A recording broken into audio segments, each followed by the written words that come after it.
एकरा चंडालवा चिर के ले जाए। तोरा समझ में नहीं आ रहा है कि 4 लाठी मारबो रे तो पड़पड़ा के गिर जीवी।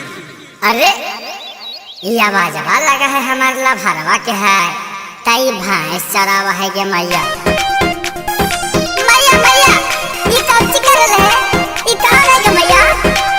अरे हम तो पहल का पापा यो बेटा एने आओ।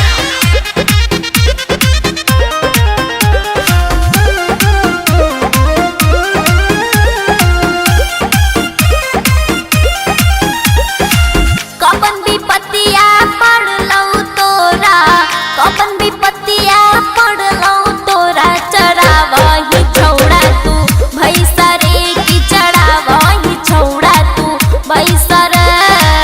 आगे खोचा बांस से तोरा बाऊ मारा लकऊ जुदा कैल कौ छौड़ी तोरा मौसा गे।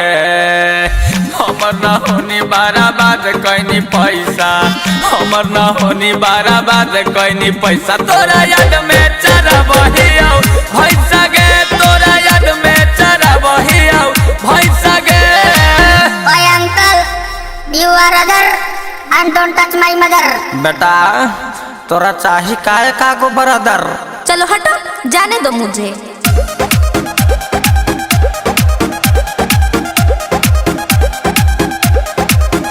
हेगे बोला हौ अंग्रेजी छौड़ा कहाँ तू पढ़ैनी गे कौची खा के गोरे गोरे बेटा जाला मैनी गे। आइए कहाँ पढ़ेंगे रे भाई इंग्लैंड के ले गे। छौ क्लास में छौड़ा पढ़ावई ओहो इंग्लिश मीडियम रे तोरे से मुहमा मिला हकौ एरा बनई बैठीएम रे।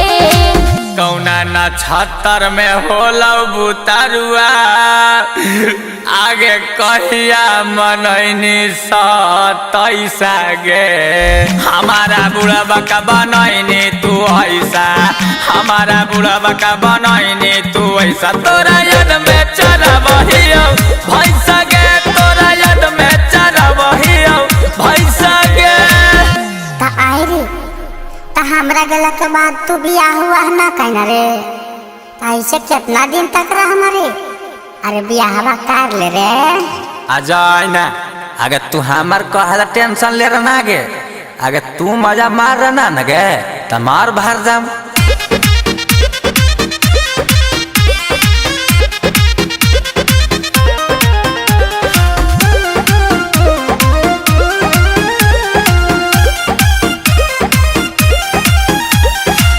मान ले कहन मार छौड़ा कर ले बियाहवारे ना तो दुनिया कहतो तोरा अगला बौरवा रे।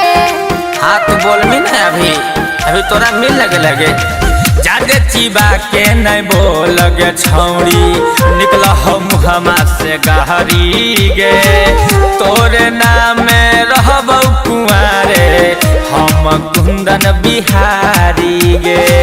आगे हमारे साथे कोइनी सभे करामा तो बतावे में शरम कैसा गे।